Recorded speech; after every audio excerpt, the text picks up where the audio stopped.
to talk to we talk about like sort of like a well, like the introvert has like a deep well, and it's just like thought, idea, the reservoir. And I think for the extrovert, the well is like it fills up and then they pour it out. Like they fills up and then they pour it out. They fills up and pour it out. They just keep pain. I think we'll get into that too. Like we were talking about empathy before. It's like I have no problem relating with someone's pain or empathy. It's like I'm in touch with your emotions more than I'm in touch with my own. Like hip hop has definitely been therapeutic for me though in that, because even the way I'm talking right now has so much more emotion than when I was younger. I couldn't even talk like this. I couldn't even go, hey, what's going on, man? I couldn't talk like that. It wasn't in my skill set. And little by little,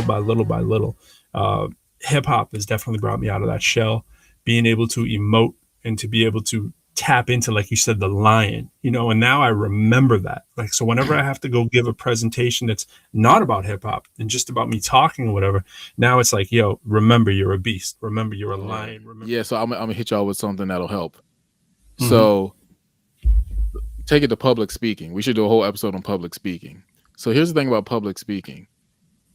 I think most people who are introverts have been told like, oh, you're not good at public speaking. You're an introvert, right? You're timid. Oh yeah. I was like, no, it's just that the thing that you probably do well is seen as a crutch, right? Mm-hmm. Like if you're charismatic and you're outgoing, that's seen as like, oh, that's a good public speaker. It's like, no, that's just their gift. They're charismatic. Right.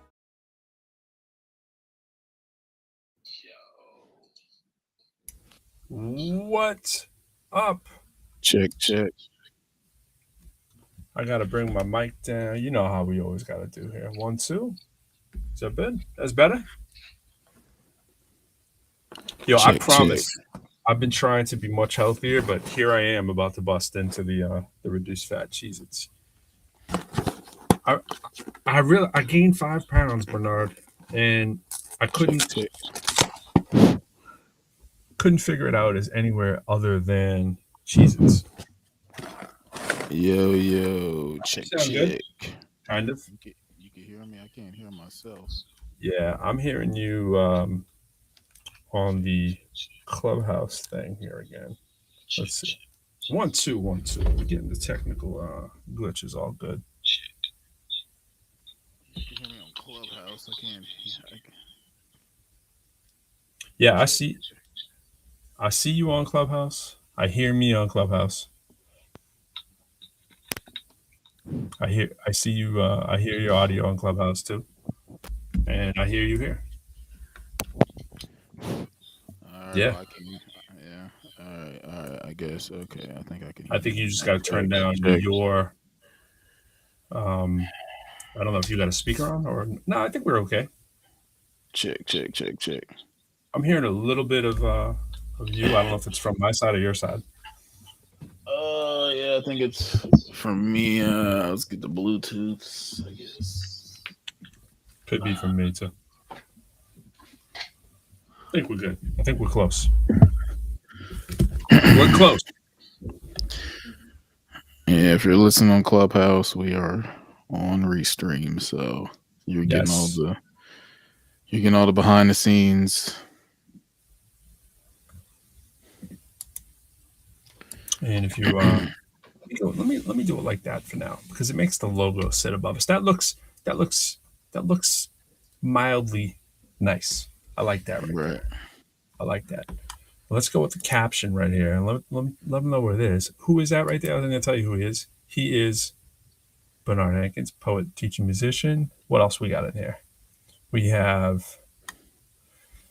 Oh, that's all we have. Let's see. We have Redefined Wallflower, but we don't need that anymore.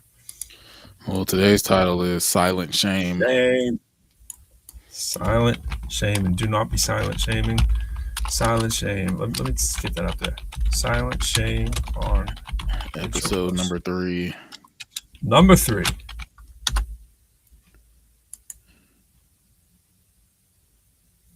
There we are. And I'm still getting my feet wet with the Restream versus the other one I was using. And the weird part about all of these is when you put a title on the bottom like that, you like Silent Shame on Introverse number 3, it takes away our names. So if people are like, who is that? Then when you get rid of it, look, boom, they come back. So it's it's one or the other. And the other one I like a little bit better too is I have to figure out how to do it better, but they have the streaming graphics that go across the bottom. Everything else though I like better on Restream. Right. So All right, there should be no feedback now. that sounds real crispy. All right, well, shame. Here we go. So shame is something I was thinking about for the past 2 years now. I went to this conference called Soul Care, and one of the issues that the workshop leader came up with, well, he talks about shame. He defines shame as having a bent will. So basically, you don't feel like you have the right to, I guess, assert yourself in someone else's presence. And that could be based upon different things. Could be, race, sex, personality. So if we gave it that simple definition, I guess I would say let's go with that. The idea that you feel like when you're around a certain kind of person, you don't have the right to be yourself. You don't feel like your way of being is valid, or as we say, invalidated, right? In an invalid.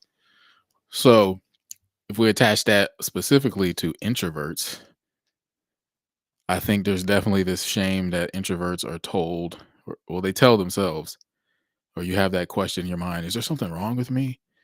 Like, I can't seem to want to go into this event where there's lots of people. Like just today, I went to this church and it was like sea of people. And I was like, okay, I'm sitting at the edge of the door because I'm ready to leave. Or conversation, group meeting. You're like, how come everyone else seems to be getting in there and just be like, oh yeah, blah, blah, blah. And you're like, I don't want to do that, or I can't do that. So then I think over time, you start to think, well, is there something wrong with me? Because it looks like everyone else is able to participate in a different way. Hmm. So I mean, we all as humans deal with shame on some level, but then since we're talking about introverts, there's definitely going to be a feeling about introverts and shame for being the way you are. I got that grounding. Cool. When was this conference? It was online during the pandemic, like August. It's called Soul Care. This guy Rob Reamer, minister. He wrote a book about soul care. You do a lot of stuff like go back in your family history and talk about patterns and behaviors and addictions and how did that shape you to be who you are, and how you got to break free from that stuff to be the true you. Mm-hmm. Gotcha. Were those the takeaways? Was that like the goal, or were there other like takeaways that came about from it too? Would you say? Like, is there stuff you're actively doing now or have done since you had that or went through that? I mean, that was like the main one for me, and that actually came afterwards. There was like a follow-up session with someone, and he was like, do you deal with fear? And I said, yeah, I deal with some fear. And when I explained to him the scenario, he said, well, that doesn't actually sound like fear, it sounds like shame. And I was like, interesting. I would have said fear, but the thing was, I think fear and shame, they overlap. Yeah.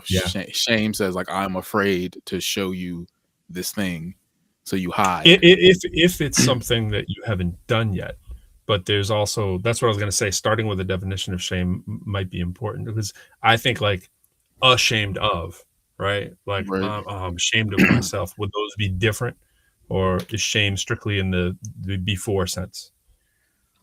Well, I read a good definition years ago on the internet. It said there's like healthy shame and then there's unhealthy shame. Mm-hmm. So like healthy shame is like, if you murdered somebody, yeah, you should feel ashamed, because you You did don't want to something. do that again. You did something that merits that feeling that comes upon you. It's like, hey, there's a reason you feel this way, because what you did was violate a moral, objective, code. So that's a shame after the fact then. So that's a public shame that you should feel because you did it. Where I was also thinking, it was interesting when you were first talking, I was thinking shame beforehand. Like, you, because of the shame, you may not want to do that, right? Yeah, interesting. I never thought about it like that. Well, because they were saying unhealthy shame was more manufactured shame. Like, so for instance, if you grow up poor and then someone's like, oh, you're poor, you don't have shoes, you don't have clothes, like people try to put shame on you for stuff that you shouldn't really feel shame for, because they're defining you according to something that they came up with. So you feel shame based on something that's created by someone else's idea of what you are or should be.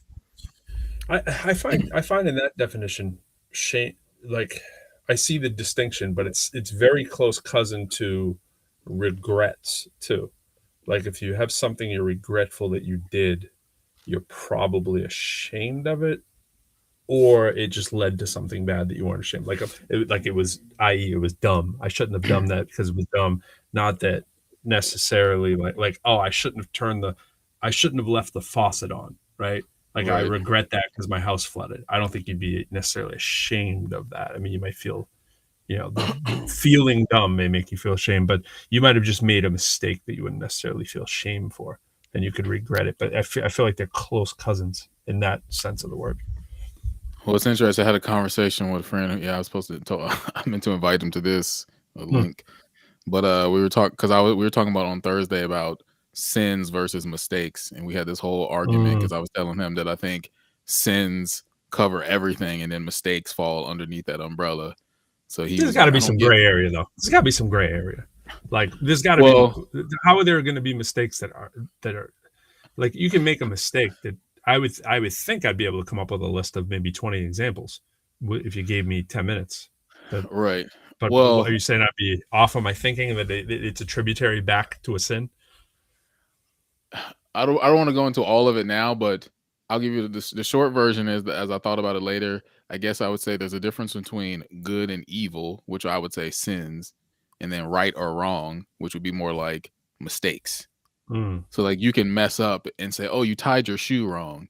Is that like a moral infraction? No. But there is still a correctness that should be done. Yeah. Whereas like good and evil is like you murdered someone. It's like you're just wrong. Like it's just cut and dry.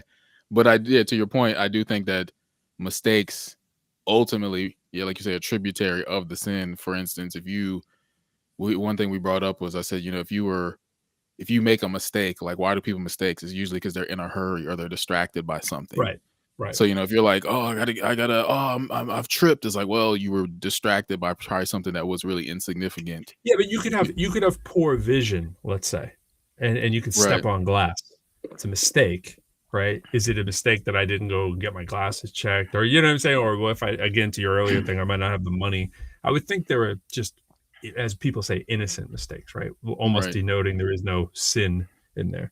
Another big thing I have. I know we're getting into the philosophical tributaries here because I was just so interested in the workshop.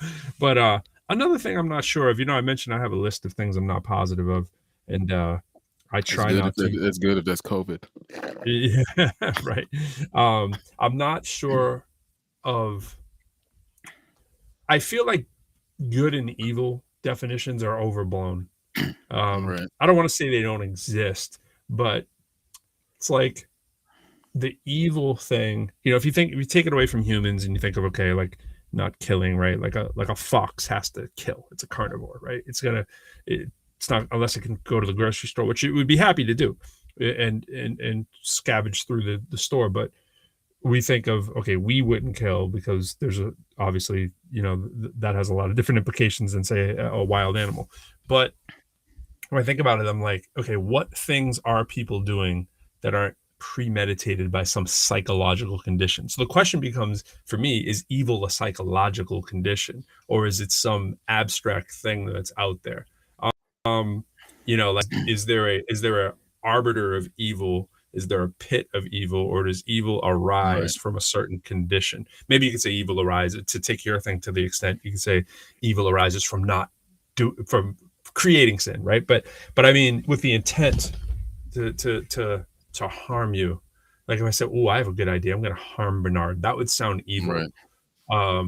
But most cases, unless there's some psychological off thing, the typical thing that happens is there's a reason why somebody did something that they did. Either they're hurt or they're, you know what I mean? And it gets into a very interesting discussion, which takes me back to the tributaries of shame and regret. And we're gonna have to do another podcast that's solely about the strictly philosophical concepts. Right. Take us down. It's on the list. But okay, but the reason we got there, because you were saying on the shame, the reason I took it to talk about sin and the mistakes is because in that conversation, I was gonna bring up these other concepts that I had with another friend who I met in Malta, I met on Zoom, who lives in Malta. I was gonna say Malta. That's dope, man. Yeah. So, because I had thought about this stuff before, and then he was asking questions. So I actually was asking myself one day, I was like, "What's the difference between regret, remorse, guilt?" And then there was a fourth one, which I can't remember. I think it was 3 R words. Yeah, It was like regret and remorse are real close. So basically, the conclusions we came to were something to the degree of, like, okay, for instance, say you hit someone with a car, it wasn't intentional, but nonetheless, you still took a human life. Right. You're gonna feel a sense of, I think we said remorse. Remorse feels right in that situation, yeah. Because it wasn't your intent. You didn't intentionally act towards to do that, but it's still a consequence. Which would make it regret if it was, right? Correct? Right. So like regret is like you do something, you're constantly thinking back, you're trying to like clean yourself. You're always so like, it's premeditated versus non-premeditated. So it's manslaughter versus premeditated murder on the hierarchy, right? It's like, I didn't mean to do that. So I have remorse that I did. Buyer's remorse should be buyer's regret. Right. Well, it's all about intention. It's all about what is your initial intention, and like, yeah, because we also brought up ideas like, what if you went to war and you killed somebody in the context of war? You're gonna most definitely feel remorse if you had to take a human life, even though it's justified by the war and by your country. Right. So I saw the air quotes there for people not following along. So yeah, definitely remorse, regret, then guilt. I forgot what we were saying what guilt was. I have to, but okay, so that all ties in though to the shame. I think using your definition, guilt is knowing you did a sin, right? I mean, guilt is you did it, and now you feel guilt. I'm not saying that's the only definition, right? But that's what that feels like. By the way, I think the way I define guilt or come to understand it, I described it as almost like this safety net. It's like, if nothing else, the selfishness that you have to not feel bad keeps you from doing stuff. Right. So you like the true moral, true moral, like altruistic version would be like, I should not want to harm people because that in and of itself is wrong. So I feel. Like that's what we got into in our Bible study on Thursday. Like we were talking about godly remorse versus worldly remorse. In the New Testament, it's like, well, if you feel godly remorse, you're not. People put it like, if your worldly remorse is like you feel bad because you got caught mentality. You feel bad because you got in trouble, whereas you got godly remorse is like, well, I feel bad because I hurt a person, I hurt God in the process, I hurt myself in the process. Like people refer to David in the Psalms, he's like, I've sinned against God when I did this Bathsheba, he's like, yeah, I killed Uriah. I slept with his wife, then had him killed. So he didn't find out I got her pregnant. But he was like, I sinned against God. So he did the whole list. He got remorse, sin, regret, shame, ridicule, scorn. Yeah. Gotcha. So in context, sorry, you were gonna say something. So I think guilt is like the safety net of humanity. Like if nothing else, you're saying, you know what, that's going to ruin my reputation. People are going to look at me bad. I go to jail. I'm going to do it just because I don't want to feel bad or have bad consequences. So at least it keeps you out of trouble. Yeah. I'm compelled with guilt though. Like whenever I have felt guilt, I feel compelled to say what I did. That's what I feel. Now, maybe this is from a Catholic upbringing. I don't know. Maybe it's just like I must confess, But I feel like the guilt. I don't want to be the only one carrying it. I want to be like, yo, I just got to let you know. Like I wanted to. In other words, I want to get towards everything being on the up and up. I'm always kind of guided by that. Like I don't want to have information that you don't have if I'm working in partnership with you that you would need to know. And it's like, and if I realize I did it or even made a bad decision, like you said, maybe I cognitively knew that I was going to make that decision. It's not going to last long for me because I have like this compelling guilt to be like, yo, wait, I just got to say, I probably made a really stupid decision. I just want to let you know, that I did. Cause I don't want to make it like I'm hiding it, like that's what makes, I think that causes like years off your life. You go around with that kind of stuff. Right.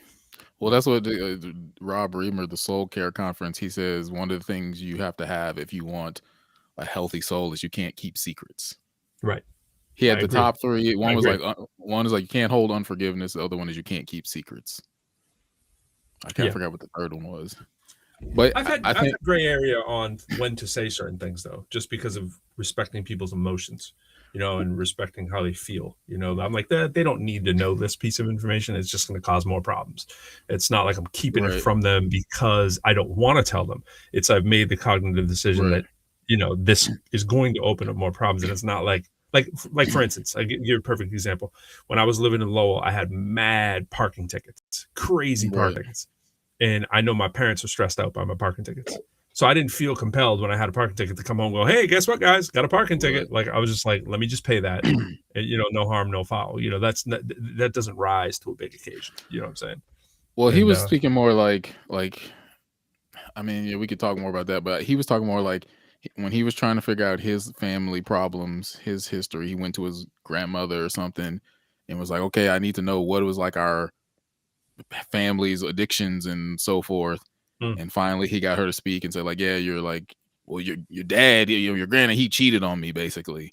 mm, And so he was making the point that if there's really deep, dark shame secrets in the family, he believes that people who are alive have the right to know about these family secrets in order to heal, rather than keeping the secrets of the family members to keep their like reputation from shame, even if they've died.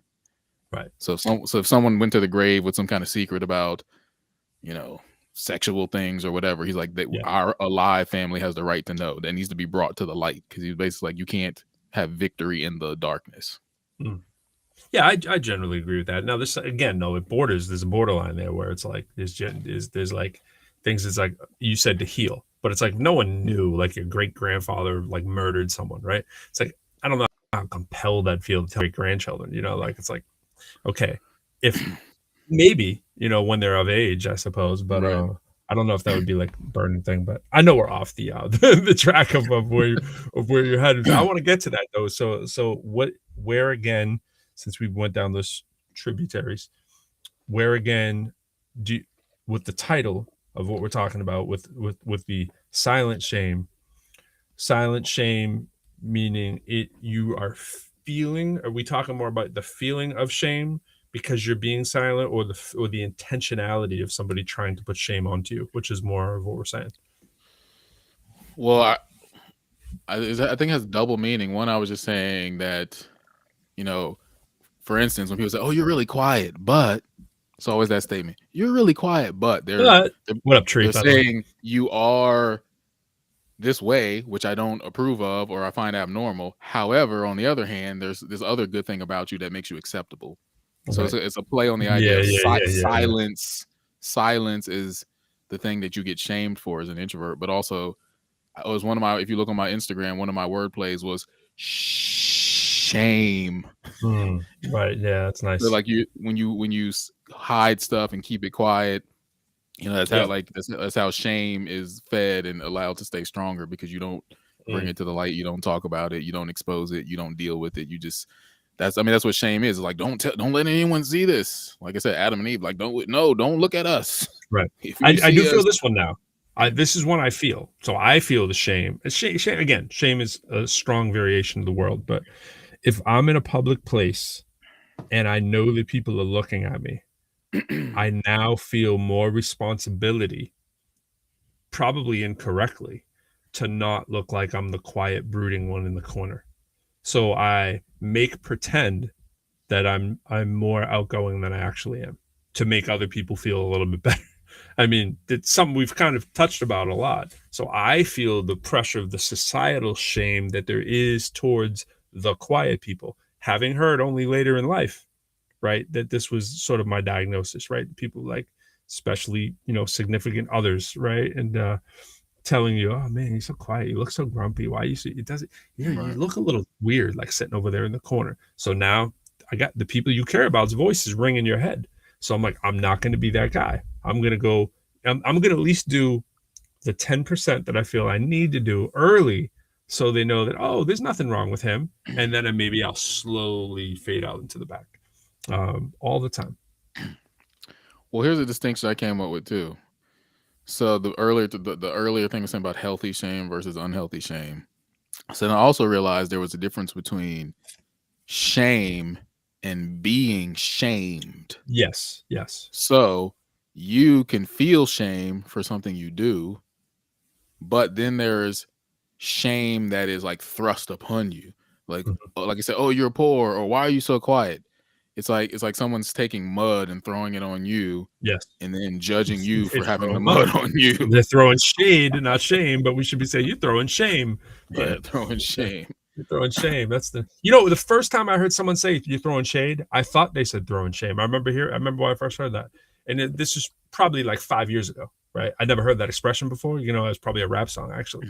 And yeah, don't be throwing me no shade. You know what I mean? I was like, shame?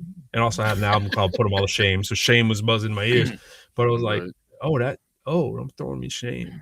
And I'm shade. I got you. Oh, I got you. Like, but it's more apropos, I think, to throw shame. That's what you're trying to do when you throw shade. You're trying to throw the subtle, dry diss. Yeah. Right. Yeah. And My you're mother probably always said, I'm sorry, I was reading Tree's thing. Yeah, mother, your secrets keep you sick. I probably heard that somewhere too. Yeah. Yeah, I think so. I think there's a lot that can make you sick. Bernard used the word fear early on in the episode. I think fear in every basis, we know it's like illogical on a way, because we know normally, you're projecting into the future about something that you think might happen, right? Now, it's logical if there's nothing you can do about it, and the fear Right. is used to elevate your senses to think about there's got to be a solution. I think like there's a fine line there with healthy fear. Maybe there's a Right. fine line for healthy shame, like kind of what you were saying with the guilt thing, so we're in the grays right now, definitely in the grays.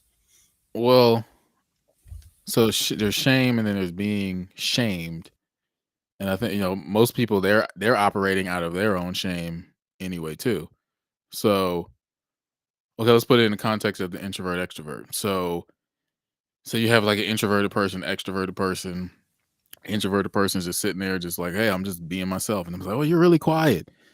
That extroverted person is probably operating from some place of I don't know, like, well, a good person is friendly, or a social person is what people like. So they were told, don't why don't be quiet, don't be don't be reserved, or don't be antisocial, as we talk about. And so now they're trying to, it's almost, I always see it as like, I see it as this like currency. Like we're always just trying to like get rid of our toxic assets. It's like, here, I got all this shit here. I'm putting it on you. And then the introvert's like, oh, what? Yeah. Okay, now I got Take shame my on baggage. me. So now I'm wearing it. And I'm like, ugh. Now you're trying to get it all. You're like, ugh. And so then that's when you start to do the, oh, I'm over here brooding. Oh, okay. Okay. Now let me become more like them. And it's like, you're just reacting to each other's shame. Yeah. And it's no one's getting better, because we're just all operating shame from shame. The shame in many situations can move you to not do things that would make you feel shame again. And this is the borderline for me. This is why I say the gray area, because I'm very self-aware. And I say that because I see so many people who are just not self-aware. I don't know. There might be people that are 10 times more self-aware as me, but I feel like I'm always aware of how I'm coming off now, because I'm super sensitive to this, Right. So I'm like, I need to be more approachable, look more outgoing, try to do, just because I know now that not everyone thinks like me, right? So there's a fine line to it's almost what we talked about last week, when you are made aware of something and you're evaluating whether or not you want to take on, let's say, the extrovert quality. It's which piece of the extrovert do I want to dip into the tool bag to at least Right. imitate? Because I feel it's a lot of imitation. But this is why I say gray area. There are some things I've come around on that I've now adopted. And I say, Right. this is now the new me. Like I'm comfortable with, and this is why I also said too, behind the scenes, well, exposing the Introverse. I said, I feel like you might be a few more points to the left or the right or whatever on the introvert scale than me, only because I've heard you speak about, I don't want to put the words in your mouth, but you've said stuff to the effect of where I don't feel like I should need to be smiling, right? Why do I need to smile to make you feel kind of better? But the thing is, now that I know all the time that everyone's, even when I think I'm smiling, I'm not. I'm still mean bugging people. Now I'm thinking about, should I really be doing that? Like, if that is I feel more comfortable not smiling in every situation. And when I'm past 50-50 on mad, angered, or upset, I stay that way. But now in my head, if I don't feel upset and I'm not mad at you and you haven't pissed me off, which can be the easiest little thing. Truly, extroverts do piss me off. There's a lot of things they do. And I'm like, when you get to that, when you're just being too happy puppy, then I start frowning and I don't come out of it. I'm like, nope, I'm not playing your game. Because you've upset me. But I feel like when I come into a neutral situation, now I do come in a little bit more smiley. And for me, smiley is only so smiley, but I'm saying I do come in a little bit more where I feel like, correct me if I'm wrong, I feel like you might not be conceding that just yet. You're coming into the thing of neutral or frown, right? And I'm just trying to come in. I'm like, man, I come off as not smiley. Let me see if I can kind of come 51%, 49 towards, oh, he looks pleasant. You know what I'm saying? I mean, I think for me, the overarching guiding principle I have is I'm free to be me, you're free to be you. So if I walk into the room and I'm not smiling, number one, that's not an assault against you or an assault away. I'm literally not in. I'm just in the Right. room. But so here's I love using exaggeration to help with this. So I've taught multiple sections of interview classes for like entertainment internship. Now, I tell my students, as soon as you walk in the door, the decision is being made, and now you have to unprove that decision. And usually it is the eye contact, firm handshake, looking someone in the eyes and smiling. So would you do this on an interview? Would you go in and play neutral interview, or would you say to yourself, I mean, there's two ways I take it. There's one, I don't want those kind of jobs where I have to do that, do the fakeness thing. Or would you say, okay, if I want to get this job, I know I need to be a little bit more of the extrovert that I'm not really, just at least for the interview? Because I'm definitely way more excited in the interview than real. I'm like, hey, how you doing? What's going on? Hey, good to see you. Maybe not that much, but I'm definitely pleasant. I'm definitely smiling. I'm very aware that I don't. And so I come in and I'm like, I'm not getting this job if I come in as the 100% default me. Yeah, I mean, we've all been on the interview where we had to, I guess part of it is when I do interviews, I know there's a sort of dance, just like you get on a stage and do a play. There's certain ways that you block the action. It's like you wouldn't just walk normally. It's like, oh, I'm in a play. So in some ways, it's like a play. Like I shake the hand, I head nod, smile. But and to a certain degree, there was times where you're just a little more like different voice, but it's not like I'm like, oh yeah, that's like I don't say more than I would normally say. No, but I definitely say it with a different tone, because if I'm free, I mean, there's a different tone. But here's the other thing though. I think I try to stick as close as possible to what I really asked. So like when somebody asked me when I took this current job, they were like, "What do you bring to the table?" I was like, "I bring empathy." And it's almost like the person just tuned out. I was expecting to be like, "Oh man, it's so great." They were just like, "Okay, cool." Like that was like they just wanted to hear, they just wanted to hear something like you bring technical skills. I don't know, or it was like, or they just were not looking for that. They were like, this empathy person, I'm done with you. Yeah, I'm done with you. So yeah, in the interview, I mean that interview anyway, it was almost like I was kind of told like you have this job, you just got to come and interview it, because they had to put it out to everybody. Yeah. So there was a part of me that was like, they were like, yeah, just the person who told me this, like, just apply for the job as if you weren't going to get the job. So I mean, I got like 3 letters of recommendation, and came in with the little button-up shirt, and little pants, and hey. But the mindset was told to you to come in that you're not getting it. Yeah, he said just not the head person in charge, of the person who I work with. He was like, he's like, fill out everything as if you weren't going to get it. Really? So I guess I go in, like, I go into any interview, like half speed. any interview I make it to is I'm really big on looking at jobs all the time. I've been saying this forever. It's like Oh one yeah, of so my the Indeed. yes, it's one of my guilty pleasures. I enjoy knowing all the jobs. And dude, I found one for you actually last week. I was like, and it didn't even seem to. I'm like, oh my gosh, this is Bernard. This is I gotta let him know. Granted, it was in DC. Maybe I'm just trying to get you up to DC is what it is. But no, there was an amazing DC one, and I was like, Bernard's not gonna want to go to DC, man. I better stay chill on this one. But I read them so much that I take on the role in my head. Like, I'm like, what would I do in that interview? What aspect of me would need to be highlighted? Like, it's a personal challenge, you know? And maybe it's because I taught that course multiple times. I really loved teaching the course. And students really did get a lot out of it. I feel they got more out of my class doing that than they've ever got out of any of my math classes. You know, like they're like, this is actually some real stuff you can use. And what are people concerned about? Jobs, right? I'm to the point where if I walk in with a complete opposite mind state is what you said. I walk in and I know I have the job. Like, I feel like if I've interviewed for your company, you're hiring me. And if you don't, you're going to be wrestling over it. Now, this isn't true because my track record, you know, I've only had maybe, you know, a few jobs, you know what I'm saying? And I've definitely applied to more than 10. So it's not like my batting average is that great. But at least in my head, at this stage of my life, I'm like, man, if I'm coming in for the interview and I really feel confident in it. That's the other thing. I might not feel confident in it. I might know that I have 2 or 3 glaring holes. I'm like, ooh, I hope they don't ask that.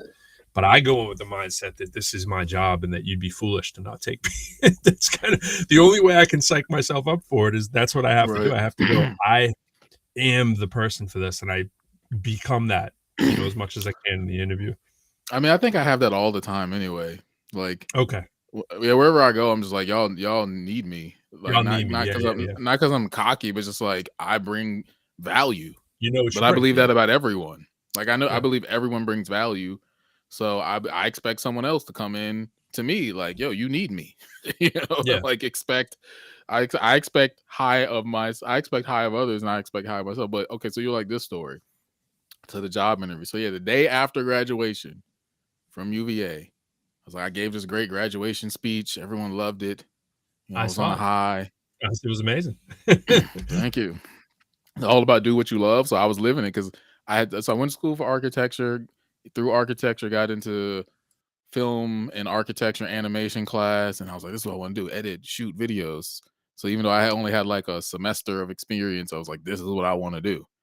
So I had a job interview lined up the day after graduation for this thing called Monster Garage. It was going to be like on one of these, like, you know, home HGTV kind of channels, and they were going to like redesign garages, makeover, or whatever. I was like, oh, this is perfect. It's like architecture meets film. I was like, yo, it's a TV show, but there's going to be some design aspects. So I was like, yo, I could go in here and bring both parts. Like, yo, I did some editing and filming, and I can give you all some design ideas and creativity. I had my portfolio, had my little suit on. My mom drove me up there to DC, so I was almost in DC. See, it's the intuition. So we're up there, you know, the first I meet the guy, you know, and you know, you fill out your resume so it has your first name. So I was like, yeah, I'm David Hankins. So I'm not even saying my, you know, name I go by. And my mom is there, and he's like, oh, mom is here, oh, blah blah blah. So then I gotta get some water for her. So we sit down, and the guy asked me some questions. I don't remember what he asked me, but then I pull out my portfolio. I told you my whole architecture thing, I was just putting just stuffing music wherever I could. So I had like everything was hip hop. Like literally every project I did was like, this is hip hop building, hip hop turntables. Right. And so I opened up the portfolio. Hip hop library. So he was like, so did you bring me something to show you your creativity? I said, yeah, it's this portfolio. I said, I did this with hip hop and I did this. And he was like, okay, blah, blah. And so then I was like, so you would love this. I said, so do you know what the 4 elements of hip hop are? And he paused and he was like, no, actually I know. And so I was like, well, this is the 4 elements and then blah, blah, blah. So then he was like, yeah, you know, this is great, but you know, I'm just not sure how this is going to convert, you know, to what we're talking about, the show. And in my head, I'm like, what are you talking about? Like, I was like, I can come in, like, I was like, do you not see the creativity? I guess he missed the disconnect that I'm creative. He's thought, oh, you're going to turn this into hip hop garage, anyways. Right. But the reason I brought that up is the hip hop hang up is what that was. But the reason I brought that up is to your point is about if you have to pull out the like being yourself. It's like I feel like I do those kind of things where I'm just like, look, this is who I am. So even if I have to do the shake your hand thing, like when I get into the interview, it's like this is me. Like I'm not gonna like be Mr. Talkative. I was like, you're gonna get what I really am. And that to me is the sticking true to yourself. So if it means not getting the job, it's like I'm not gonna be like, well, actually, no, I could do this and I can do that. I was like, look, do you see what I did here? This is creativity I did. I could change that or I could apply that. I might have said that, I don't remember. I said I could translate these ideas obviously to the show. Um, but I think, yeah, that's my way of, I guess I'm saying it's like a counteracting to the other thing. Like I might have to shake the hand and do all the intro stuff, but when I get in the room, I'm not gonna like change and present something that I'm not. I'm just like, yep, this is the projects I did. Do you like them Yeah. or not? Because this is what I bring. This is what I'm gonna bring when I come to this show. I'm not gonna bring So something else. I feel, and again, if anyone just listening to this for the first time, or you've never heard me say it, it's somewhat jokingly kid. I mean, there's only so much of a joke. All jokes are latent in truth, right? And so I have, I'd honestly say there's 5 things in the world that I do pretty well, and those are going to come up in the interviews that I'm applying for, right? Like hip hop in itself is coming up.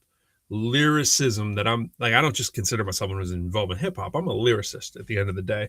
I'm a, excuse me, just like Bernard, I'm a craftsman of words, right? And a musician, all those words that you want to put in there, we can. But at the end of the day, we do lyrics, we do words, we do Right. lyricism. Like if you need a creative pitch for your whatever, we're probably also the people for you, right? I'm going to spin that word.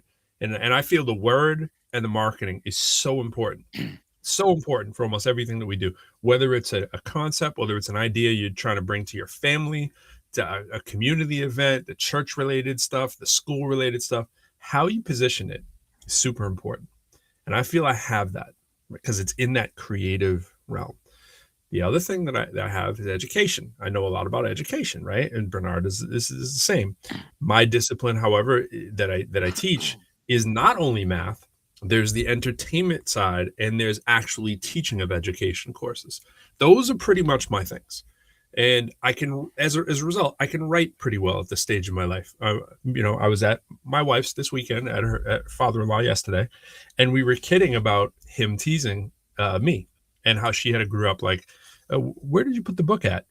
Behind that preposition. He says that all the time, and so Right. I didn't grow up with that. But I know when it's wrong, and I can sit down and I've worked to overcome it. That's it. That's all I got. Everything else is like, it might be okay at something, but those are the skill Right. areas. Everything else is just maybe I read it in a book or whatever, but I don't have any practical experience in it. It's not like I just took my kid's training wheels off. We're out in the garage, right? It's like I'm no ratchet expert. I'm showing. Well, I might be ratchet, Right. but I'm showing him how the ratchet works. We're out there doing the thing, and his I look at me. He's probably like, "Oh, Daddy's such a fix-it guy." I am not a fix-it guy. I look it up on YouTube, and I do it. Right? I'm not a handyman. Right? I'm not incompetent, but I'm not a handyman. I say all this stuff just to emphasize. If I go into the interview, though, I can pick from, assuming it's that kind of interview, I can do what the job requires, though. I feel like one of those can miss the mark so much that you could pigeonhole me and not understand just how good I am at math. So, Right. like, math might not come up in the conversation. Then I might say, oh, like they did to you. I'm thinking about this because I've been in those interviews where they go, oh, but this is more of a math thing. And I'm pitching the music and the creative. And I'm like, no, you don't understand. I'm sick with it like that. You know what I'm saying? Right. And you Right. can't conceive that there's somebody who does 2 or 3 of those things. You think that it's just all specialist, right? And education is extremely unforgiving in that. I've had many people in advice say to me as an introvert, say, hey, you just need to stick to your one thing, keep your head low, promote yourself as at the time, an assistant professor of mathematics, and forget about all this other stuff. Forget about the one. Right. You should be good at that. You focus in on one thing. And I'm like, yeah, but this is me. I do this, and this. How am I not going to say this? Well, the interviews come up, and that's what happens. And I'm always compelled to say what's in my head. They ask me a question, give me one of those. Give me a scenario when, well, you know what? I probably shouldn't say this one, but I'm going to. I'm just going to go with it. And Right. then I open up the Pandora's box, and now they know I'm a hip hop artist, and now they know I'm a writer and a creative and blah blah blah. But now I generally don't want to be in interviews that don't do that. I like you. I want my life to be. I want you to know who I am, and this is what I do, Right. and this is what I bring to the table. If not, I'm in the wrong place. But I fight Right. against that though, just when I'm in there, because I'm like, don't pigeonhole me, yo. Like let me show you that I just because I don't know why I'm like compelled to get in there. Like I love the interview. It's like a personal challenge because it's not real life. I feel like it's like this is a situation where I'm just talking to you as another person I've not met, which is not necessarily an introvert strength, and I will compel you to understand that I'm the right person for this job. But then I'm like, damn, what did I do? Doesn't mean I'm going to accept the job. But now Right. I feel badly because you made the offer to me, and that's happened to me multiple times as well. I've had the offer and not taken the job, and I feel crappy when that happens. Because I was just selling you like I'm the greatest thing in the world for this. I can't wait. But then, I had one when I came down here for this job, and it was like I'm looking, I'm evaluating the position, thinking from the introvert mind state, going, "Ooh, this looks good. There's an Well, off. I can get lost in this office. No one will find me on campus. That matters to me. I don't want you to be able to find well, me easily." You know. well, let's get okay. Well, this to tie it back to the main theme of the shame.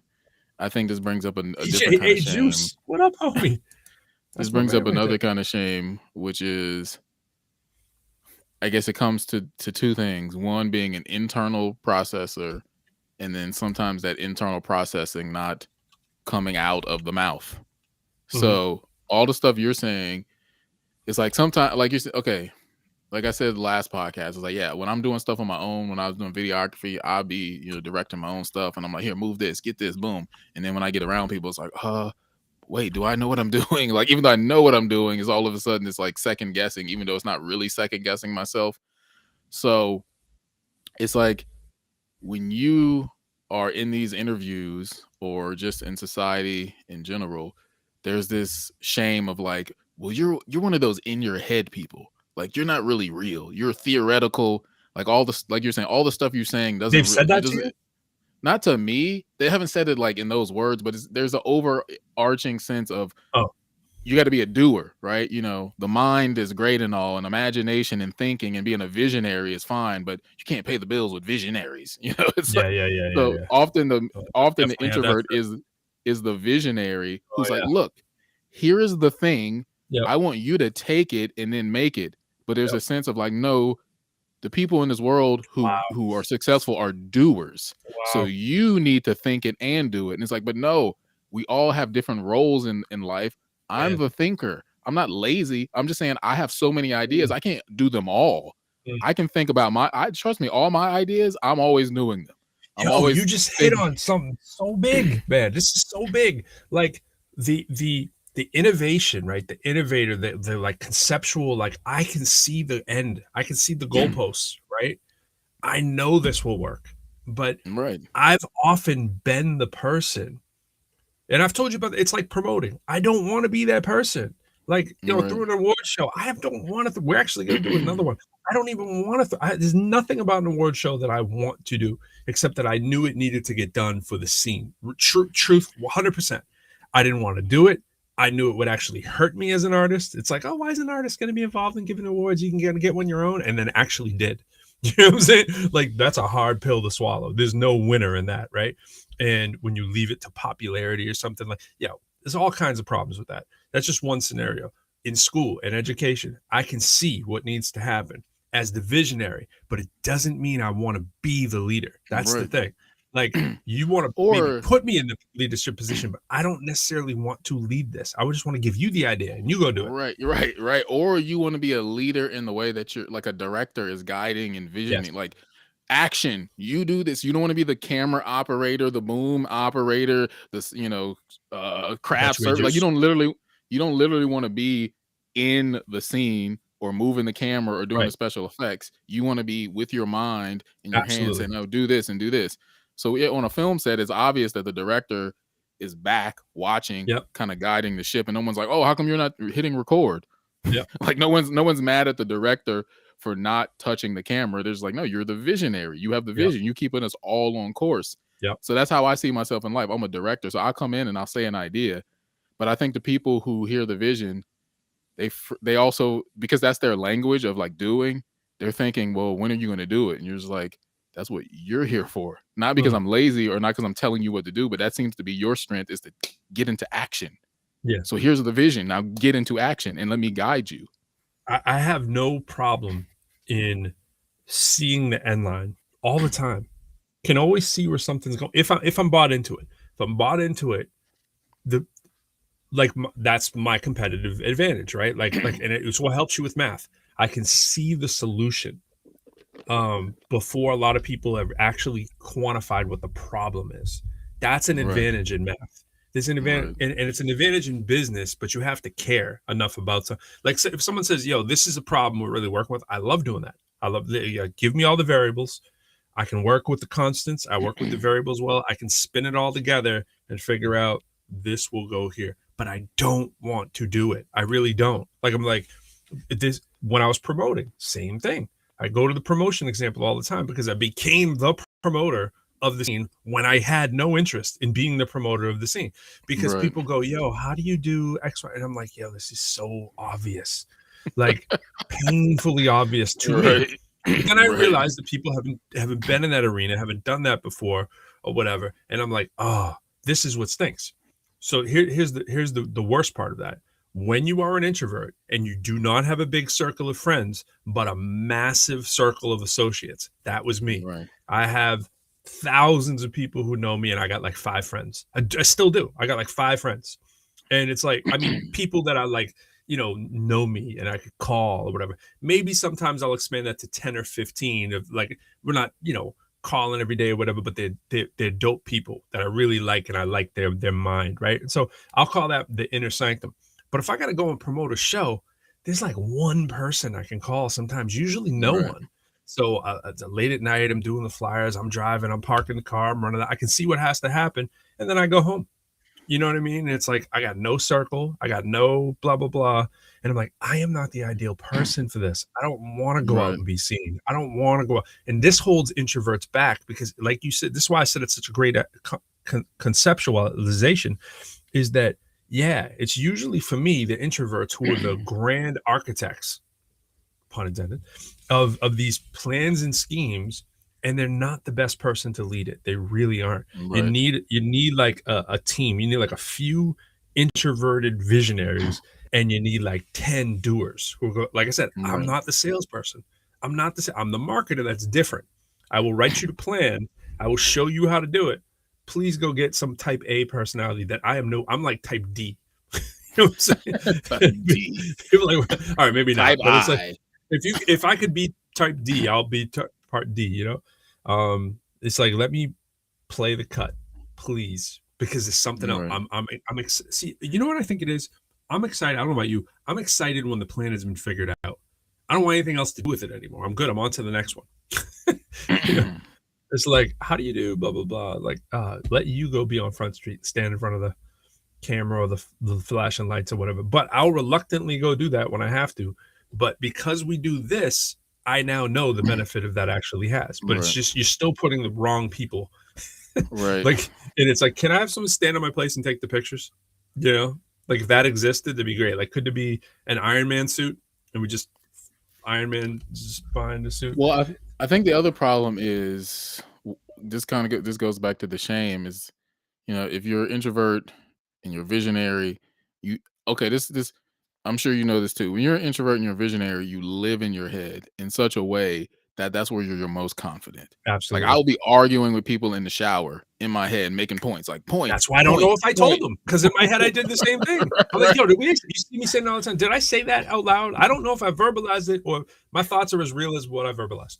Right. So Per your perfect. your head is very alive to you. Your thoughts are loud. I always tell people, you're in my head, you can stand it for 5 seconds. It's so loud. We talk in our heads. So when that, like I said, when the Perfectly said. words have to go from your mind to your mouth, and then for whatever reason, because you've been cut off before in conversation, or you've been shut down, or like you just can't get a word in at the meeting, it's like, Mm. oh, well, you never talk. And you're like, you don't shut up. Like you literally don't shut up for me to say the vision and say the vision in its full complete vision. Cause I start to talk and in mid sentence, someone's like, oh yeah. He's like, no, that's not what I was going to say. Like, Mm. I hate that. I'm in meetings and someone starts talking, trying to like commandeer the sentence. And I'm like, I was not going to say some idea that you thought. I literally had a totally different idea. And if you would finish, let me finish, you would see, you were like, oh, that was the end. Like, yes. So I think there's also that too. It's like the mind mouth thing where it's like, you don't speak up in the meetings, or, you have good ideas. I'd wish you talk. And it's like, tried. So it's almost like introverts just need to And have that's stuff that like silent shame. this one direction thing, like a podcast, like some kind of recorded thing where you have your own way to talk and no one interrupts you, because Yeah. then the vision can get out. And I Yeah. think, I mean, that's the only way I foresee like introverts really getting their foot in is, you have people in the workplace who are like, okay, let Bernard record his 5-minute thing, or give him the 5 minutes at the beginning of the meeting and no one talk, stand up, do your presentation, don't ask questions. Like, that's what it literally needs to be. It's like, you got 5 minutes to convey this, no Yep. one can interrupt, save questions to the end, let me get the vision out. Because when the vision is out, people are like, oh, they're like, oh, like, yeah. I'm like, yeah, I know, if it could ever get out. Yes. The clarity. It's clarity from rehearsing in your mind what it is, and rehearsing all the Yes. angles, and thinking about and turning the that's why I talk about visualization with that. Like, it's turning the note. Oh, I see this over here in my head, and I can look at it and do this. We all need practice with that too, and that's sort of the other part of this. This is y'all are maybe hearing us here. The other end of this is sort of the performative workshopping is what we're talking about, and like trying to get people to be able to do this in their head is a skill. We were talking about the example I gave a couple weeks ago about you can't see that polka dotted elephant in your head, and people Right. just say no as if it's fixed, as if no, I'm just a person who can't. I'm like, I don't accept that, like because I didn't freestyle the way that I do now when I first started either. Wasn't bad. Maybe my inclination is that I could see the spotted elephant, so it made it easier for me. But if you can't imagine a polka dotted elephant, then there's work that you can do that can enhance it. And it's similar with just task orientated stuff. If you aren't somebody who can conceive the task, and you need someone else to lay it out for you because you're more the doer person, there are I don't want to say easy. There are steps that I think that are logical that would help you to enable to see the end goal. And a lot of it is backwards design. What people have done is they've stolen backwards design, and they've utilized that as sort of a marketing kind of thing, from engineering, architecture, and so forth. These kind of disciplines that are project based. Like I hate saying common sense, but it's not. It's, if I need a solution, and the solution is, if these light bulbs go out and it's not light in here, I need a solution. We're starting at the end of saying, well, what is it that needs to get solved? A lot of times we get caught up in the details of, I feel conversations on Clubhouse are that way too. They'll post something that they're going to talk about, and clearly it's all over. And that's cool. Conversations do that. They go all over the place, but they never get to the crux of really what's there. And I feel from standing back and go, yeah, but you're missing the main point of what's here, and you're touching all the details because you haven't conceptualized what the main point is. Right. Like, once you conceptualize what the big enchilada is, don't release on that. For people that are doing, and just to get back to that for 1 second, for the whole workshopping kind of place, I was in my my element this weekend. I was with engineers at a physics festival. That's where I did the performance, and I was hanging with two dope engineers after, and like, we were three peas in a pod, that's for sure, right? And we went to this ill jazz club after. I think it was called not Cosmopolitan, but Cosmos, not Cosmos, something like that. Cosmopolitan. And we saw this guitarist, just dope guitarist, came in the middle of the room, just did all his jazz, whatever. And one of the engineers who was with me, he is well, first of all, he's an amazing engineer, physicist, I should say. And he's also improv expert. He loves improv. So he also loves hip hop. He has nothing to do with hip hop. You look at him, you're like, this is not a hip hop dude. And because he loves the improvisation of freestyle. And we're talking back and forth. It was like I said, peas in a pod. We're just talking about like what freestyle allows you to do, what improv can allow you to do. They're the facsimile skill. I would say it this way. If you're a good freestyler, you are a good improv artist. If you're a good improv artist, you're not necessarily a good freestyler, but you could become incredible. You could really become incredible.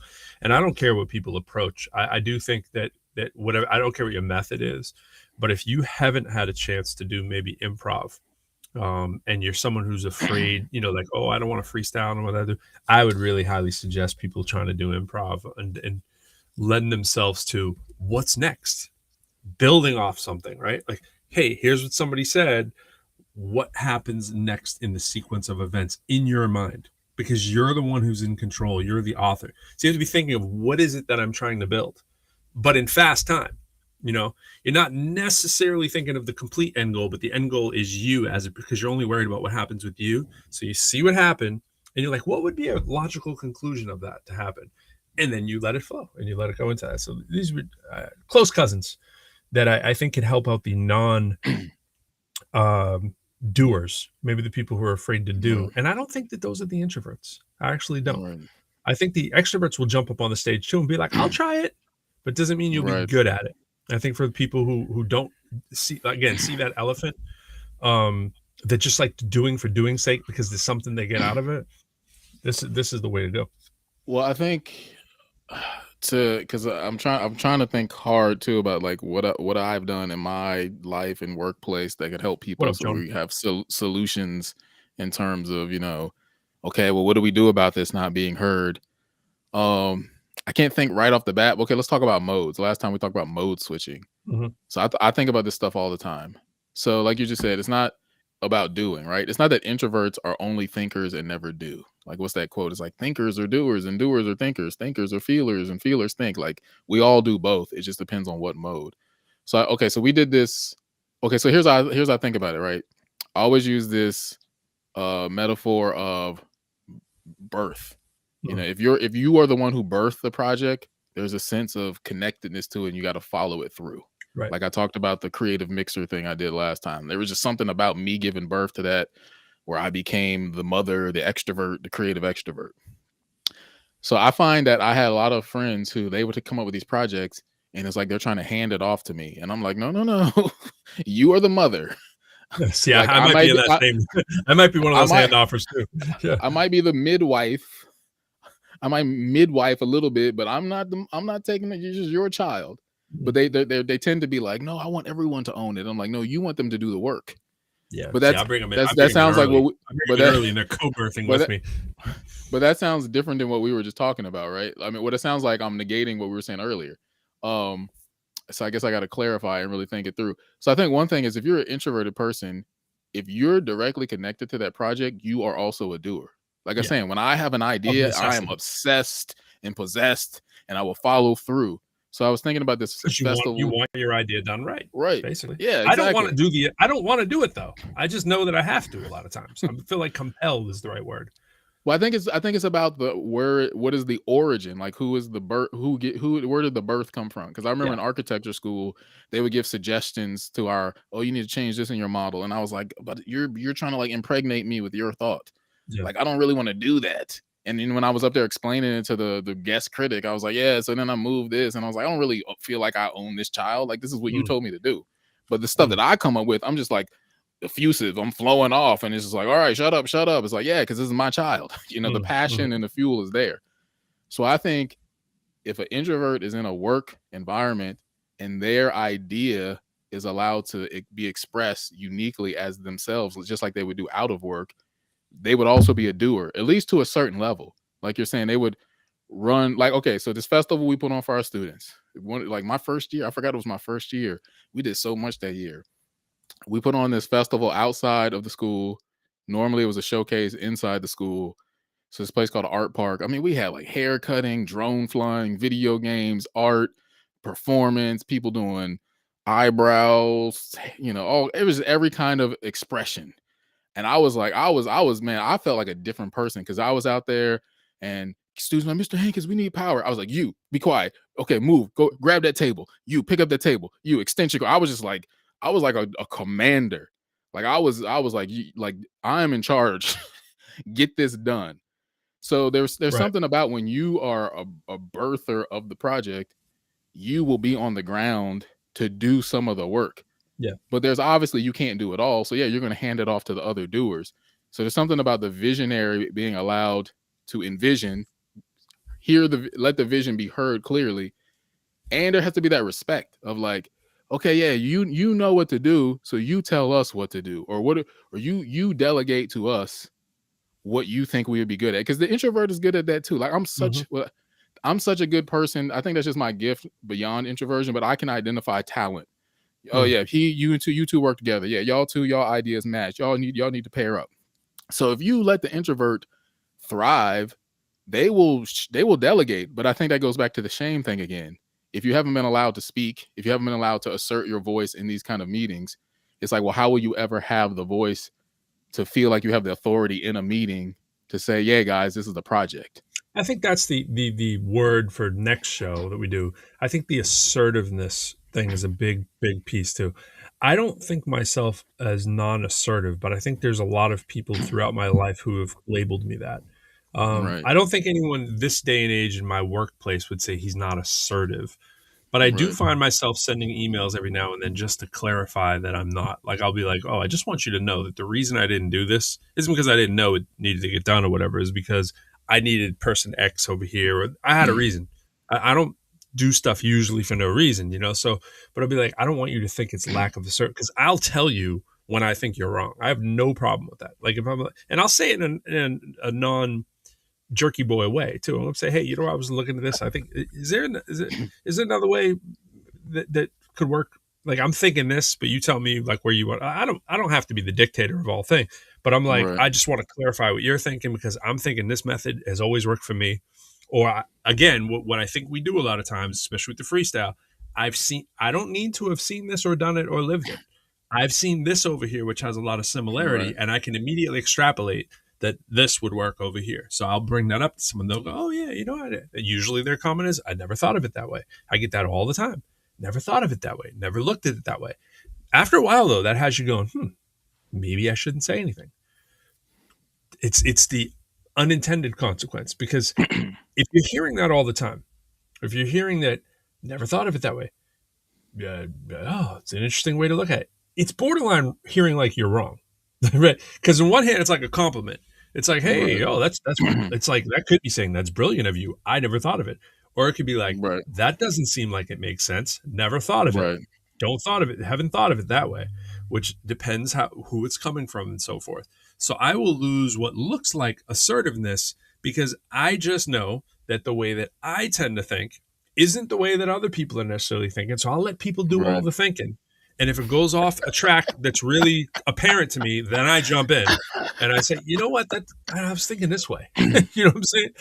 Like, I would just do it this way. And they're like, and sometimes that meets with the brilliant, and the other time it's people still giving me the, oh, I wouldn't do it that way. And I'm like, all right, well, that's why I don't want to say anything. But I started to write this thing. I think I did write it down, or I diagrammed it out, and I called it the perfect meeting ever. And I was just kind of like, how you would you definitely mentioned that before. I don't know what that is, but you mentioned it. well, the main thing was like, okay, you have your main person who's in charge. They're probably swinging introvert or extrovert unless they're ambivert. So they're going to tend to do what they normally do, which is talk, and they're going to look for other talkers. So the whole time they don't think, oh, let's let the introverted people speak. But They're likewise, if you're looking for introvert, other talkers. Okay. Hmm. so like if you're an introvert, you're gonna be the same way. You're gonna be like, hey, I'm gonna point to the Find the introvert like, hey, introverts in the room. Yep. right. Yeah. So it's like I was like, if you have one, you need like a swing person to balance it out. Like, hey, let them talk, or hey, tell them to be quiet. So it's almost like you need like a two leaders of a meeting at the same time to like make sure everyone gets heard. But now I'm thinking Okay. about, okay, what's another configuration? It's almost like you should have a meeting where it's like, yo, who wants to like work by themselves? Okay, great. You don't have to come to the meeting, but you still work during the meeting on what we're talking about, or listen through Zoom or something, or put all the introverts together in the room. Okay, introverts, you guys meet, extroverts, y'all meet. Okay, y'all then come together. Extroverts, what is okay? Here's because I think this is where the dynamic happens, the like the powder keg. When you get the two types working together, there's like a magical explosion. I told you my coworker who I first got, it was magical. It was like I would vision, he would go do. He was like, all right, I got enough. I can't think anymore. Go do. And he would make it Right. happen. I was like, great. But here's what's interesting, right? This is how I see myself in meetings. I'm a gatherer and I'm a synthesizer. So I may not say something the entire meeting, not because I have nothing to say, but because I don't feel like the present energy has like popcorned and Yep. populated in the room. Everyone's like, "Ooh, Yep. we could do this. Ooh, we could do this." I'm like, "Okay, keep going, keep going. Ooh, and we could do this." And I'm stringing together ideas because by the end of the meeting, I'm like, "Okay, what you said and what she said and what he said and what they said and what they said, do this."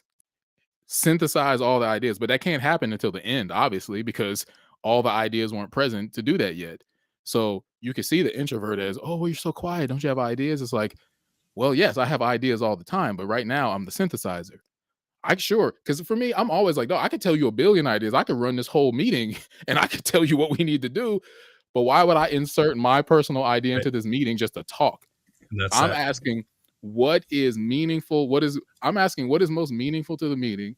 What is most meaningful to the purpose that this job, this organization wants to do, even if it's not my purpose? If someone come to me and say, I want to plan the best after work party. I'm like, okay, what are your ideas? Like, what's the theme? What makes you excited? I'm not gonna be like, well, this is what you need to do. First of all, you need a DJ, and then you need some cardboard and some greed. We're going like, I'm not gonna start talking about me, even though I have a million ideas. You guys have what you want to do. I'm gonna listen. I'm gonna gather. I'm gonna synthesize. I'm going to insert my ideas when necessary to kind of glue things together or say, what if you did this? Or I have a great idea. Let's do this. But I'm not going to dominate the meeting, even though I really want to. Like, even though I really want to, and I feel like you're wasting my time by having me sit here and we could have done this over email. I know how to be quiet. And that's the strength of the introvert. They know when to be quiet. The not wanting to waste the time rings a bell for me. Oh my gosh. It's like you get to a point, and I don't think this is an introvert extrovert thing, but maybe it is. And as I'm saying it, I'm like, maybe it is a little bit more of an extrovert thing. I'm not waiting for the excitement to happen, if that makes sense. I'm not, first of all, I can't, my parents live in Vegas. I can't stand Vegas. There's nothing about Vegas that I like. I don't even Right. actually love New York if I'm there more than like 3 days. Like then I'm like, it's too much. It's just too much. I love the idea of going to New York because it has so much music and so much Right. entertainment-y kind of things that I like. But the people I'm all set with. I don't need to be. I like knowing there's people around. We've talked about this before. I like knowing that the place is lived in. I feel safer there when there's a hustle and bustle. But I don't need to be in the middle of the hustle and bustle. I don't want to be Right. in the parade. I'm cool that we're in a city that there is a parade. I don't want Right. to go to the parade. I don't want to be swept up in the hustle and bustle. I want to be in a place that's, excited, but excitable, but it doesn't mean that I want to be in Vegas. Like my parents, like they're in Vegas for different reasons, but they're kind of cool with it. And it's like there's nothing about that dynamic of a place that I feel like I need to be in. I can feel overwhelmed real quickly because time, as you said, there's so many things I'm thinking that I want to do with my time. So I'm not randomly going out somewhere ever looking to say, Right. oh, I hope I find something stimulating. No, I know the things that are stimulating to me. Right. They don't happen for me externally going for a walk. Like when I for years I wouldn't go for a walk. I wouldn't even go walking because I wanted to do my thinking inside. But that's a little unhealthy. And it's like, now I enjoy walks. I usually have headphones on though a lot of times, admittedly, but I'm listening to a beat. I call it test driving beats. I test drive while walking. That's what I say. What are you doing? I'm test driving this instrumental. That's what I'm excited. So I Right. certainly don't want to be in a place with external simulation when I'm doing. I don't need to be in Vegas to go for a walk and look Right. at all these bright lights and be in New York City. I just want to walk and listen to it. It's going internal, right? It's like my time's important. I got stuff I want to do. I don't need you to externally excite me unless it's at a place filled with things I like. Like I actually like Disney World, which is wild.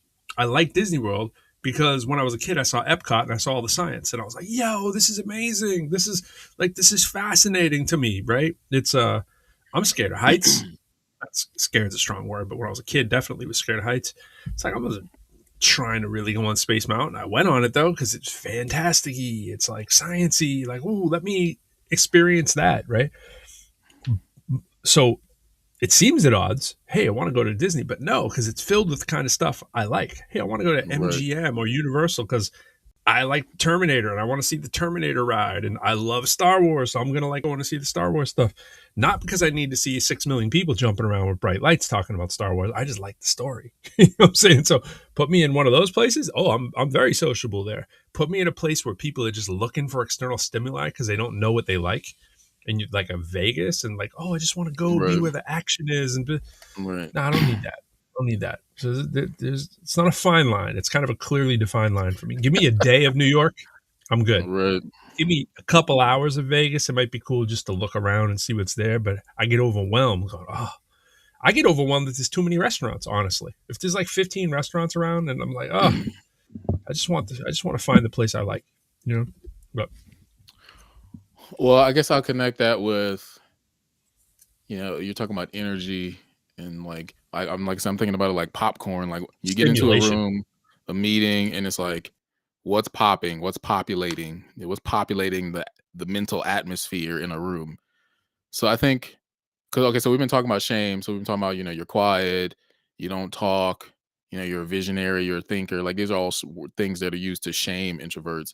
Whereas I'm saying, no, these are your strengths. Like you're an observer, you're an Yes, organizer, you're a synthesizer, you're a yes, watcher. Like you're paying attention to trends and patterns and rhythms of conversation and ideas that are coming up, and you're a dot connector. That's the thing yep. that I always say. Oh, absolutely. So you're in a room, right? And you're seeing all this pop and energy, and you're observing from afar, and you're like drawing lines around the energy. It's almost like a bunch of people throwing a ball, and they're like, you're like, what are you doing? Like, oh no, we're just throwing the ball. And then you draw the football field around. You're like, no, you guys are playing football. You give it definition. Mm. And everybody's like, oh, this is a game? Like, yes, this is a Mhm. game. You're like, oh, we were just throwing the ball. You're like, no, this has an end and a goalpost, and you guys are teams. It's like, oh, so it's almost like the introvert in your organization needs to be thought of as like some kind of point guard. I can't think of the perfect crossover, no pun In intended, a but like way, basketball, in a way, like it's a player point coach. guard. It's like a Yeah, player it is. coach in a way. It's definitely a coach. Yeah, player coach. Yeah, like 6-man coach, Right. 6-woman coach. Because Right. you're Like, you're I'll go out there and show you what I mean, and let the star go do it. You know. Yeah, we're good at like modeling and giving an example, but we don't necessarily want to be on the field all the time. We don't want to. Here's what it is. We don't want to be on your field. We Yeah. want to be on our own field. We want Right. to play like solo shoot basketball free throws after practice or I something, but we I don't want did to that play today any after my game. game. Yep. Yeah. So yeah, there's something there about I'm gonna step out. I'm gonna show you a little bit, and then I want you to do it. And I Right. don't think that's the laziness part. That's the autonomy part. That's how I'm with my students. I'm like, don't. They was like, oh, can you just do it for me? I was like, why would I do your work for you? Yep. Like, one, how are you going to grow? Number two, I have other stuff to do as well. Not sit here and do your work for you. Number Right. three, my whole goal is to make me obsolete. I'm going to show you how to be a beat maker, Well so said. I don't have to teach you how to make beats anymore. Right. So I think it's that thing that looks like laziness, which is actually autonomy. It's like, no, I'm not saying I just have ideas and I want other people to do my ideas. It's saying there's this collective idea that's going to benefit everyone. I happen to have it. Mm. I'm going to give it to the group. Then I'm going to show you what I mean. And then I'm going to step off the court and I'm going to say, yeah. Run that play because I got other plays. I got other teams to do this Exactly. I for. got other stuff to do. It's not just you. It's not just, I mean, it's your own thing, but it's also, there's like other teams too. You're thinking like, oh, I got this team. I got to guide them. And then I got to guide them. So you're like a coach who's being asked to Mm. coach multiple teams. It's like somebody playing on multiple chess games at once. Yep. It's like Yep. we do that with teams. Like, oh, I got to coach them. I got to coach them. Well, how come you can't show us how to do it? Because my whole goal is to make me obsolete. Is to coach you Mm. into success where you learn how to run the play on your own. Right. So I'm getting you to tap into your introverted energy, which is, oh, right, I don't need you. I always tell Like my students that. that's the whole goal of it. I I don't say it need you. I say it this way. I say it a different way. It means the same thing. I just say, just remember the little people. And I'm one of those little people. Like, I'm going to need a Right. job someday when you're doing your thing correctly. Like, that's what you want. You want you to run off Right. and be successful and be like, you playing it up a little bit, but like, just remember, I want you to exceed where I am, certainly. Um, see how to say this. So, this weekend, again, when I was faced with the be social or not, um, on Friday when people were going out after the event. So we're done. I signed probably like 400 autographs, right? So I had to be on, right? I'm signing people's back, their shoes, their shirt. High school kids, right? They ran Right. out of pictures. They're like, sign my forehead. There's like a line of people to sign their forehead, right? Totally a compliment, totally an honor, right? You don't want to Right. belittle it or whatever. I'm laughing at it because it's just so weird, right? Right. And because I'm being social with all of them, I'm like, hey, I'm only gonna meet them once, so I'm like Right. giving them all I can of me, right? It's a lot. When I'm done, we go upstairs, we go up, and then I didn't know they were all going to be up there. So they're up there. I feel like I'm in the fishbowl again, right? I'm just trying to get deep dish Chicago pizza that they have up there, right? And tamales, right? I'm rocking the Hatro and Solorio show. So shout out to Solorio, it was real dope. But anyways, man, hundreds of people at this event. I wasn't expecting that much, right? Because post COVID, it's like, get up there. And now I have to be on again. I'm all excited that I'm going to go away from where everybody was, right? And just go Right. get my little food thing. Now I'm in the middle, right? People coming up, they're doing their thing. Then there's a whole group of people who I really like the people. Couldn't wait to talk to them more. And they're like, hey, we're going to go out. We're going to go. And in my head, even when they were talking about this beforehand, you know where I'm going. I'm like, I really don't want to go out, but I Right. do like these people. Right. So that puts me at the 50-50 where I'm like, yeah, I'm cool with that. Like, because I probably might not see them, right? Really like their ideas. Like I was talking, my people there I was talking about earlier, I did get to go out with them. It was so dope, right? But I told them straight up. I made a decision to tell them straight up. I'm like, just so you know, I don't mean anything by this. I am totally good with not going out. Like I can go, I'm looking forward to go and just see Batman. Like I can go, I'd rather hang out with you guys, truthfully. But I would I will get right into my Batman zone. Like I can't wait to I'm thinking about it tonight. Honestly, I'm like, oh, gotta go see Batman because I had it in my head that I was gonna go see Batman, right, by myself, do my thing, right. So then when that doesn't happen, I'm like, oh, I got hotel time. Right. It was 1 a.m. I went to the gym in the hotel and I'm watching the Celtics in the gym, but I'm by myself, so I'm in my zone, right. I'm thinking I'm sitting there in a room that's like 10 by 10, or maybe 15 by 10. In this little room, and they let me in to do exercise. He's like, "Oh yeah, I'll let you in." I was like, "Oh cool." I'm so excited. I'm by myself in a hotel room with exercise. I got water bottle. I'm watching the game. No one's with me. You know what I'm saying? I'm like, yo, this is so dope. And I was thinking about us, and I'm like, how freaking introverted is this? I'm in the hotel I'm in Chicago, staying in my hotel, and I'm excited to go to the workout room to watch the video of the Celtics because it's just like an hour of quiet, right?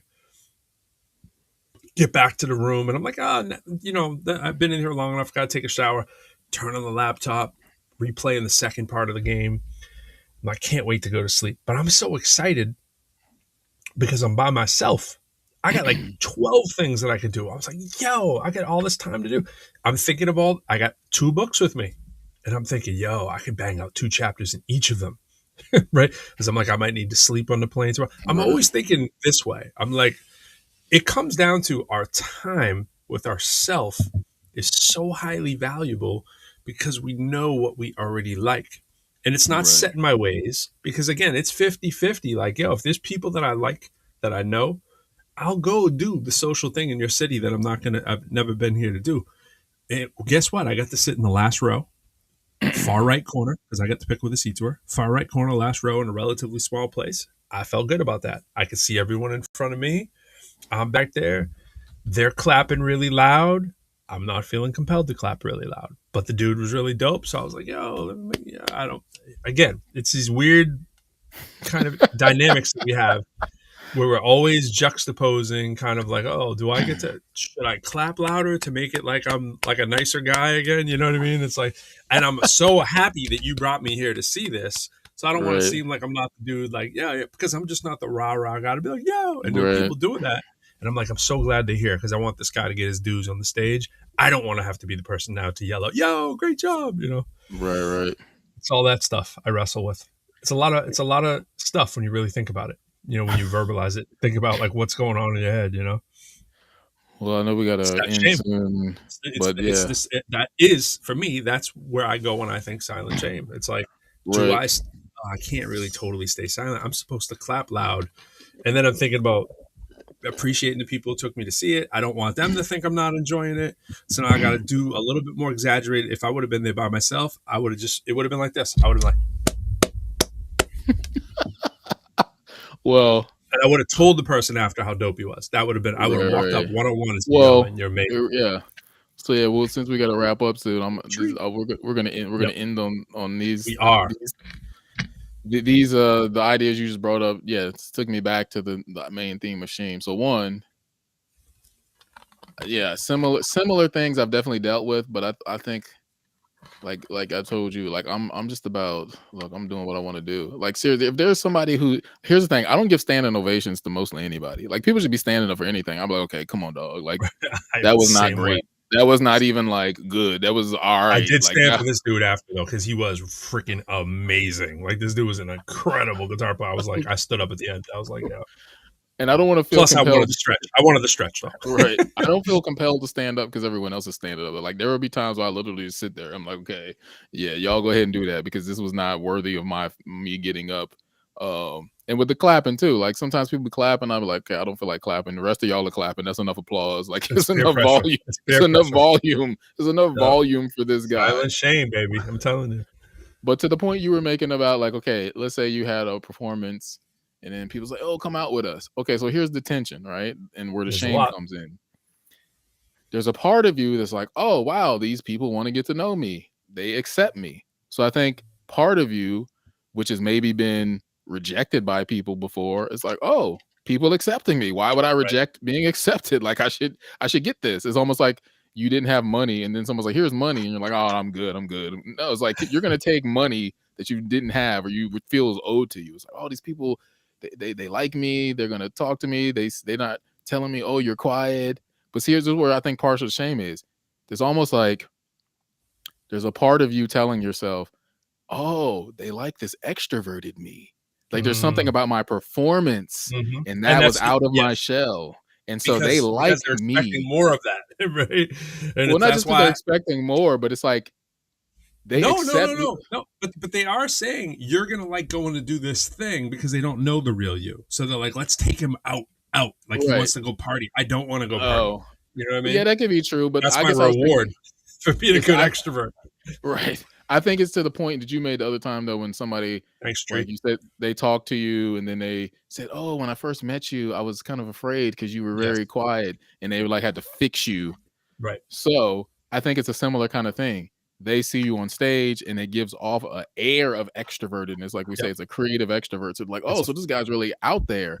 I used And your so phrase, by the way. I said that to them. I what, said that. creative extrovert? I said, yeah, I said, no, I bet I said the whole thing. I said, social introvert, creative extrovert. That's the phrase from our show. So they see you on stage and you're like, well, I'm just doing what I do and it's easy. And to them, it's almost like an invitation.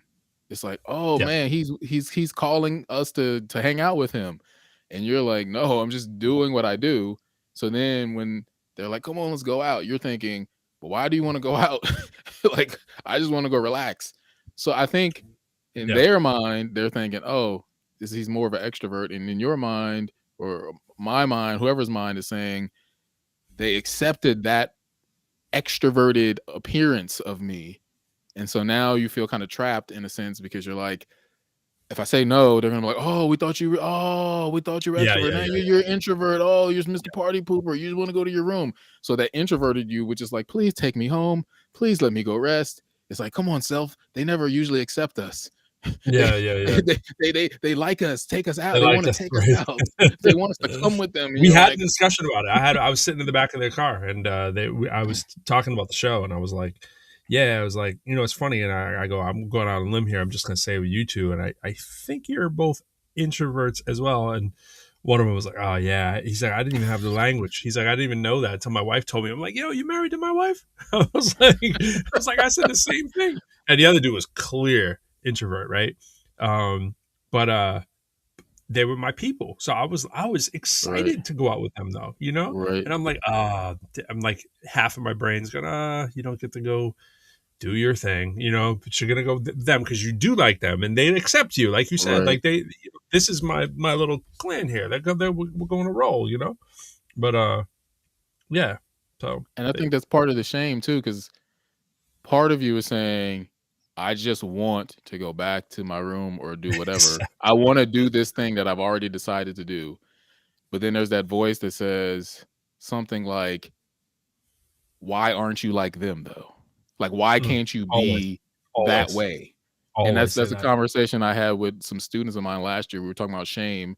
And so one student, he made a good point. He said it's almost like the word should and shame, the alliteration is like they come Yep. together. It's like when someone say, well, you should have been that way, You or you should should aim. have.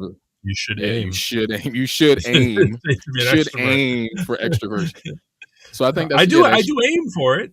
I just missed the mark. That's all right. it is. I just missed the mark. I aim But for it when I do shows, and I hit the mark. I'm very. No one would ever know. Like. But that goes back to that question. I was going to make that the title. It was going to be a long title, but it was like everybody says, is there something wrong But with it's me? a How sham me. It's a a sham me. sham? It's a sham You got it. me. You got it. Sham It's a wow. sham me you're It's a seeing sham when wow. I But then should aim to be an extrovert, but it's a sham me. it's a sham me. I like that shit. It's a sham me meant to shame me. That's it. But it's so there's just that idea that you get put into your mind that you're supposed to be this. You should have been born this way. You should feel like everyone else. You should want to go hang out. You shouldn't feel tired. And that's not your fault. Like, you can't dictate your energy. You can't say like, okay, well, I guess I should have been born extrovert and I just be. It's like, no, you just are. And so people are trying to force you into that mold. And so then you feel bad because you don't fit into the mold. It's like, what are you supposed to do? Because you can't control it. You want to talk about feeling bad? All right, this I know we gotta wrap it up. I feel bad. An extrovert wrote this phrase: "Humans are social animals." I'm like, no, they're not. no, they're not. We're not all the same. I hear that. I've pushed back against that in my head so often when people go human. I know what you mean, but it's Right. like we do that because we need to survive, right? It's Right. not because we want to be social. It's not like we have to go party. Like when people do the whole Maslow's hierarchy of needs and all that kind of stuff, I'm like, there's no social need that's way high up. I'm like, if you want to say we're hunter gatherers, yeah, then we do like, I don't know if wolves are hanging in a pack because they like hanging in the pack. They're hanging in the pack because they need to survive. You know what I'm saying? Like, so if you're saying we that kind of social animal, okay. But I'm like, we all got to like go to the party after. I'm like, come on. And that's what it seems people say when they say we're social animals.